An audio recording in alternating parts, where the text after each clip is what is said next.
All right, we're back. This whole little project, set 1, 2, 3, 4, 5, 6 posts. Took me about 30 minutes from the time I threw the post out. Should have showed how I set that up, but anyway. That post down there, I'm making an alleyway. So when I can divide them, where they come out of that barn lot into that pasture, into that pasture, or into this pasture.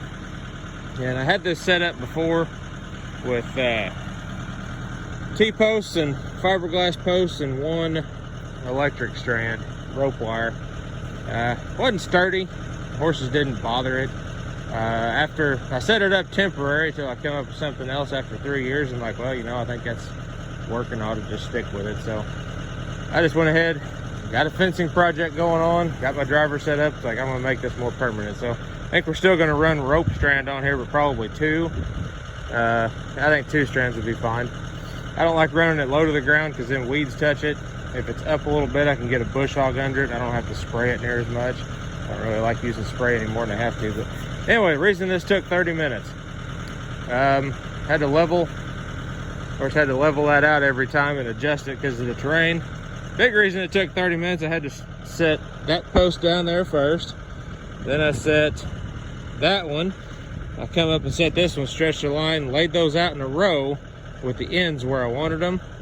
Backed up, set the first one, brought the machine up, dropped it at the end of the post, got out, leveled it, stood it up, pounded it in. So this ground's pretty muddy. How solid are they? Well, that's pretty dang solid. I mean, set it in concrete and let it sit about a week, it'll be more solid, but we're keeping horses in, so. They're pretty solid. Actually, the post has more flex than the ground does, but anyway.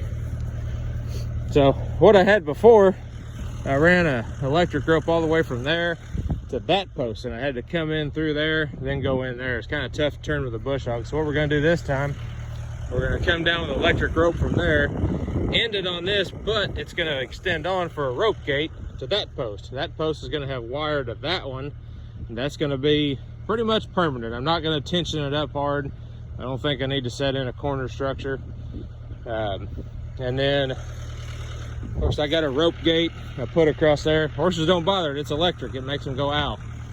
So anyway, what the idea will be is I'll have a rope up there that extends to a post. If I want them to be in that pasture or this pasture, they'll come down this and go in there. If I don't want them in here, or I don't want them in that and I want them in this one, I can either leave the alleyway open, but I'll go from the post up there that I just set across those tires over to there, and then that'll make them where they can't go anywhere except out here. The reason for those tires, a lot of water runs off of that hill or that barn lot, and as you can see, you know, horses travel up and down, it makes it muddy. I usually space those tires out in here in places I don't want them to walk, so then they'll walk a different way. Sometimes I'll just throw them out across here and they have to walk across them. It's good. It's good because it makes them pick up their feet, makes them think about where they're stepping, makes them better trail horses. On to the next one.